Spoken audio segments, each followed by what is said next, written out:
Жду возле местной школы своих ребятишек. Обычно я здесь уже в 5:30. Сегодня футбол у Родиона. Сегодня я созванивалась с клиникой. Это не совсем клиника. В общем, расскажу сначала. У меня у Евы начались какие-то проблемы со зрением. Она пожаловалась где-то недели 3 назад, наверное. Пожаловалась на то, что у нее расплываются буквы перед глазами, когда она читает, на доске ей тяжело. Как-то так резко, потому что в прошлом году все было хорошо, в школе у них проверяли зрение всем, все было отлично. Я думаю, что, скорее всего, наследственность сыграла роль, потому что у одной из бабушек и есть проблемы со зрением. Я не знаю точно, насколько это серьезно. Мы сходили к GP, местному врачу, семейнику, и он выписал направление, если что-то будет серьезное, то в госпиталь. А так вообще у них проверяют зрение такие специализированные как клиники, магазины, где продаются очки, и там же у них есть машина, аппарат такой, который проверяет зрение, и они выписывают очки, если они необходимы. У нас это ближайший такой магазин, клиника находится в Порт-Лише. Я туда позвонила. Вернее, позвонила моя подружка, я попросила ее, потому что по телефону сложно мне понимать. Думаю, на всякий случай пусть она поговорит. Они сказали, что такое обследование стоит 40 евро, но мне девчонки рассказывали, что они заполняли документы и детям делали по медкарте. Я не знаю, почему здесь по-другому, то ли это по регионам как-то отличается, не могу сказать. Но, в общем, нам прислали, мы попросили тоже заполнить эту форму. Мы прождали где-то, они быстро прислали, 2-3 дня, наверное. И заполнила я, отправила. Мне прислали где-то через 2 недели ее обратно, что Ева не попадает под эту программу. То есть это только после 12 лет, а так вообще по карте это невозможно сделать. Ну, ничего страшного. Мы сегодня с девочкой звонили снова, чтобы записаться уже платно, потому что Ева уже когда мы поедем, мама, хочется им путешествовать куда-то, а это же всем вместе ехать. Что хорошо, что они работают в субботу-воскресенье, потому что мы уже пропускали школу и не хочется снова пропускать. Поэтому, почему пропускали школу, расскажу чуть позже. В общем, мы звонили с утра, они не отвечали, потом нашли мы, что можно на сайте записаться на appointment. Мы записались, и заодно я себя записала, потому что я поняла, что мои проблемы со зрением после родов, которые были незначительные, они усугубились. Мне тяжело читать, я не вижу тоже на доске, у меня быстро устают глаза, и вот только когда я сижу впереди, я более-менее вижу, а сдалека, в общем, тоже нужны уже очки. Потом они перезвонили уже, я с ними общалась, как-то более-менее я поняла. Они сказали, что в любом случае мне нужно будет заполнять эту форму. В любом случае, если я хочу по карте, я прохожу, то нужно ждать, сразу они это не сделают. То есть я заполню, потом тоже подожду, и они уже, когда скажут, что одобрено, нужно будет мне еще раз ехать в любом случае уже на проверку зрения самостоятельно. Но, может быть, хотя бы заполню там. Вот в воскресенье мы записаны на 1:00 дня.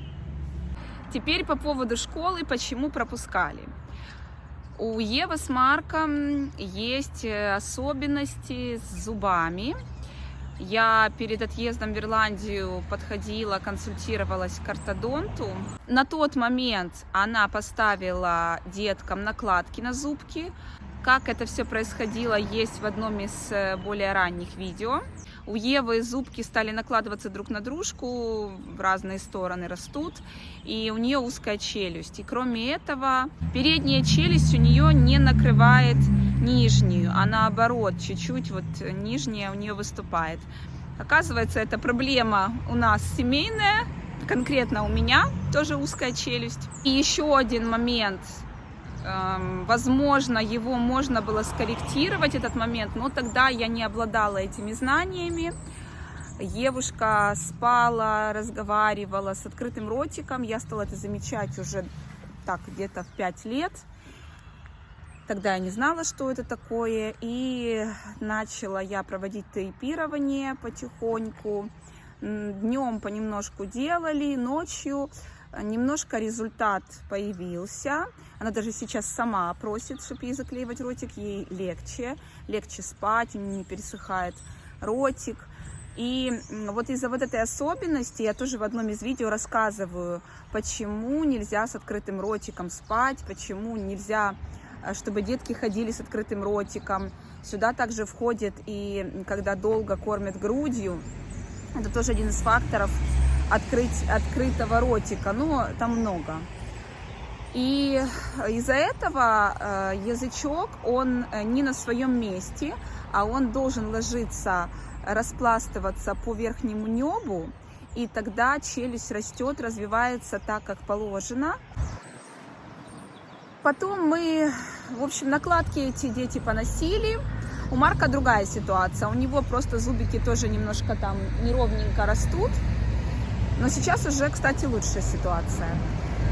Но у него с челюстью все в порядке, челюсть не узкая. Вот когда мы были в Украине, наша эта доктор, она как раз только родила, поэтому мы не попали. И я так поняла, что нужно мне искать здесь кого-то. Здесь, конечно, это совершенно другие суммы. Еще найти хорошего врача. Но я решила обратиться сейчас. Я случайно увидела клинику в Роскре. Здесь рядом, минут 15 ехать.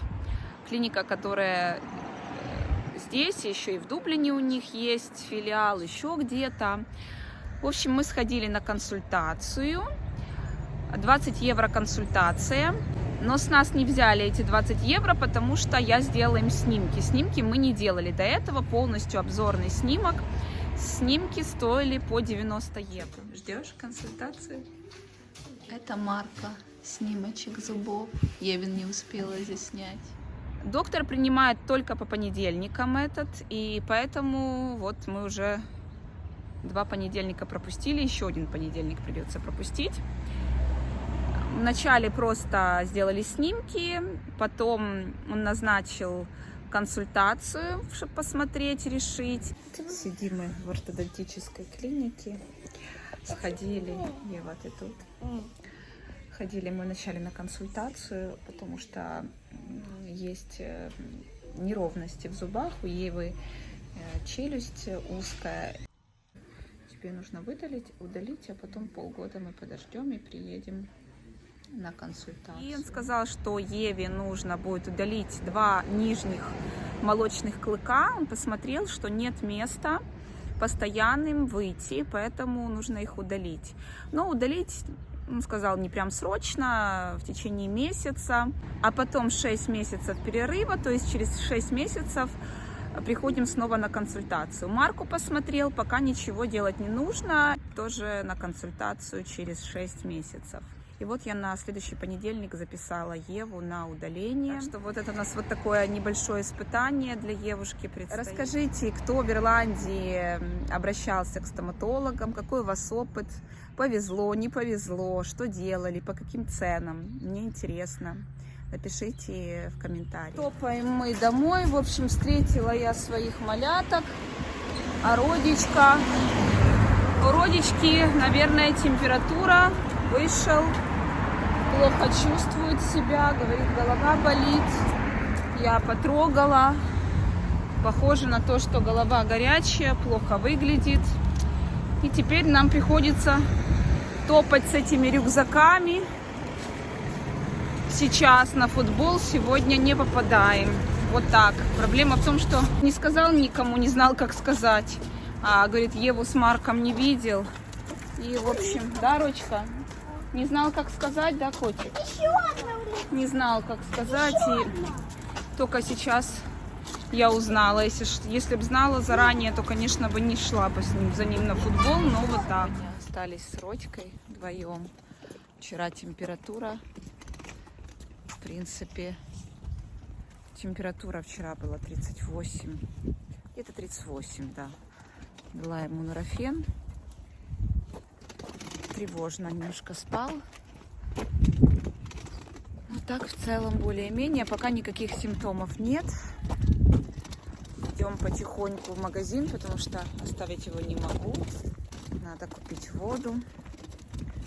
В первую очередь воду, да, Рочка? Да. Да? Надо водичку попить, да? Ну-ка, покажись. Покажись, сладкий. Вот мой сладкий. Ну, Найк покажу. Ну, покажи. Ну, покажи. Давай вот так. Вот. Потихонечку он меня уже просил. Говорит, я хочу на роликах. Да? На чем ты хотел кататься, солнышко? На рейке поехать, а на роликах кататься. На роликах кататься, но мамочка пока не разрешает. Потому что сейчас активность, чтобы не поднялась температура выше. Так, потихонечку. Мам, Сегодня погода. ты знаешь, что Вадик тоже не пришел? Да, Вадик тоже не пошел на прием.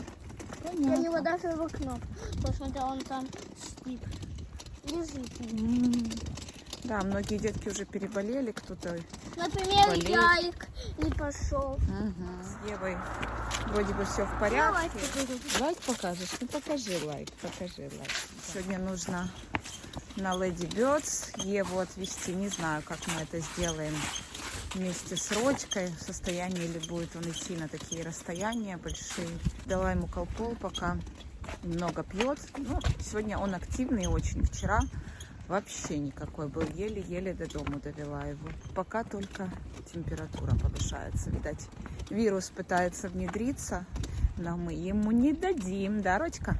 Кого не Мы поборем вирус, да? Вирус поборем? Угу. Поборем, 100%. Вот так у нас.